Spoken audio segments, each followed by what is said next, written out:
day 30 of the Match World Cup video blog in association with Chewits. Now the first result of the weekend is in. It's the result for the bronze medal match, kind of a bronze medal for the winners of this one, and Germany have bagged it with a 3-2 win in the third place playoff over Uruguay. Now the scorers, Thomas Muller got the first goal, so he's now got 5 goals and he's leading the way alongside a couple of other players, Villa and Schneider, in the race for the Golden Boot. Cavani and Forlan got a couple of goals for Uruguay to mean that put them back as 2-1 leaders. But then there was a fight back from Janssen and from Khedira with goals from those two, meaning that Germany won 3-2. Now, it's a weird one because neither team really wanted to be in this match. They obviously wanted to be in the final. But at the same time, I think Germany will be proud of themselves, and Joachim Löw will be thinking, well, before this tournament, I'd have been pretty happy actually with getting third place. So it's a big result in the end, and one of the best games of attacking football in the whole tournament. The pressure was off, nobody was really expecting much, and there wasn't really much of a risk. If you lose this game, it wasn't any humiliation. So some of the attacking play was fantastic, one of the best attacking games of the tournament. But this means, with this result in, it means, well, we're on to the stage now where there's one game left, and it's the massive match. This game is tiny, the third place game, compared to the massive match that's taking place on Sunday night. And we're down to that now, with Spain taking on Holland in the World Cup final. So with the massive match in front of us, the thing to do now is to preview the match and to look at the two sides that are going to be rolling out in the World Cup final for Spain and for Holland, following all the news that I've been finding from around South Africa today.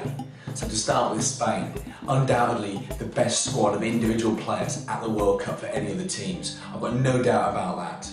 In goal they've got Iker Casillas, possibly the world's best keeper. There's the likes of him, Julio Cesar and Buffon of recent years, who've been there ahead of any other keepers as the very, very best. But I think Iker Casillas is the best of the lot, so that's a really good starting point for Spain. A right back, it'll be Sergio Ramos.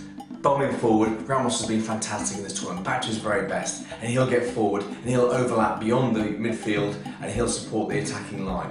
At left back, Capdevila. Some real questions about Joan Capdevila and whether or not he's a bit of a hothead and he might cost a few free kicks in dangerous places, but I think he's a really good player and he'll defensively add some real power to them. And in the middle, you've got Puyol and Piqué, the Barcelona two, who will get forward for the free kicks in the corners and will add a real heading strength. There are questions about how good they are on the ground, so maybe this is somewhere that maybe the attacking players of Holland will have a bit of joy.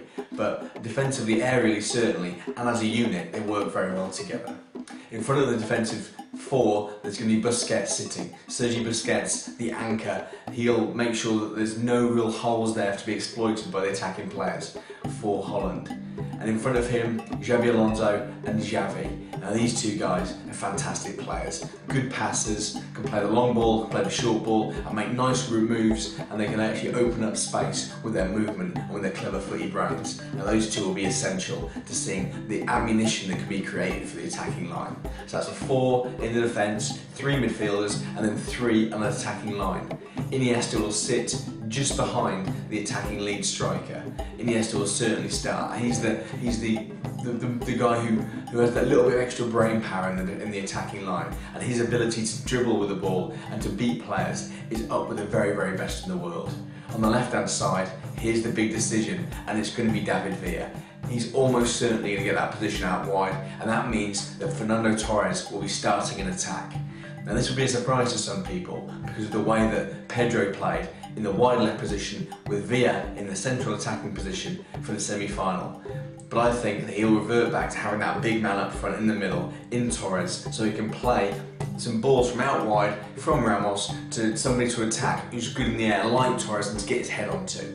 Villa hasn't been quite so good in the middle of the park during this tournament. He's better when he's been out wide on the left to attack and cut in. So I think he'll revert back to this lineup, and the noise from around the training camp has been to suggest that. The alternative would be that Pedro starts, or maybe Jesus Navas, or maybe David Silva, or maybe all sorts of options could come in. And the bench is very strong, but I think we'll find that Torres starts the game.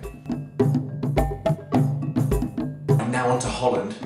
Fantastic squad again. maybe not quite as strong individually as Spain, so their bench won't be as strong, as packed with massive names as you'll find in the Spanish, but the first team is really good.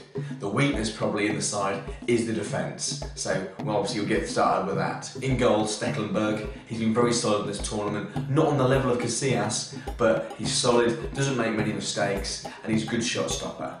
At right back, there's going to be Van der Wiel. Now he's back after suspension, and he'll get forward really well. He's been a revelation at this tournament, really good movement, good pace, and very good in the tackle, and really caught out for position. So he's a very important player for them, and he'll have a tough job to be playing against either Villa or possibly Iniesta as they switch in the attacking positions for Spain. At left back, Gio van Bronckhorst, Mr. Experience, 35 years old and the captain of the side. He won't get forward quite so much as Van der Wiel, but he'll still get up there and support the midfield. And as we saw, he can hit a mean shot from distance, as we saw in the semi-final, so he's one to watch out for. The middle of the defence, it'll be Joris Matthijssen. He's playing at Hamburg, and he's a very experienced player alongside Johnny Heitinga, the Everton defender. Now these two haven't played together a great deal historically, so there were questions over their communication, but they've played well together this tournament and they've done really well. They're not the biggest, so aerially there could be a bit of a chance there for Torres, which is probably why he will get selected, but the unit is quite strong. In front of them, there'll be two defensive midfielders. Nigel de Jong will be sitting deep, so he'll be there, and then you'll have the defensive line there, and then Mark van Bommel will be just narrowly ahead. So de Jong will be winning all those tackles, Van Bommel will be getting stuck in as well, and he's got to be careful because he's got a bit of a reputation at this tournament for his bad tackles, but you know, he's a good player. He'll be slightly in advance of de Jong, so he can get forward a little bit more and play a bit more of the passing game. Now ahead of them, you've got three attacking midfielders, and this is the key. These are the star guys really for Holland.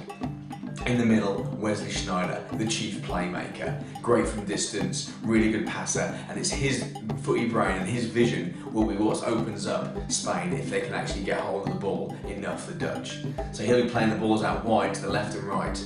On the left, it'll largely be Dirk Kuyt, hard working, good finisher. He'll be there, getting in there to support the striker. And on the right side, it'll be Arjen Robben, the most talented player in the Dutch squad. Gets in the ball, likes to run at players, he'll take on 2 or 3 at once. So he'll be really, really dangerous in this game, and he'll try and cut inside and have a few shots from around the box. And then up front, the player they're supporting will be Robin van Persie.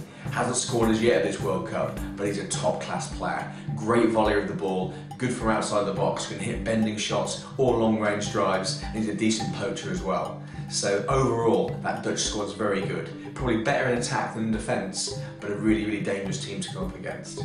The question is, who's going to rise to the occasion? Who's going to deal with the pressure? And that's going to be the key thing tomorrow, the team that deals with the pressure. Whoever does that will be the winner, and it could go either way. At the moment, I'd say I'm going to predict Spain to win it. I think maybe quite a nervous, tight, maybe a 2-1 or a 1-0 to Spain. But it could go either way. And if Holland can get hold of that midfield and can dominate with those players that they have done so far this tournament, it could go the opposite direction. You never know. That's the end of my Match World Cup video blog in association with Chewits. I'll see you tomorrow after the big game with all of the feedback from the final and everything you could possibly want to know. Stats, facts and figures for you to take and bring to your mates back at school or over the phone, over the computers. So I'll see you then.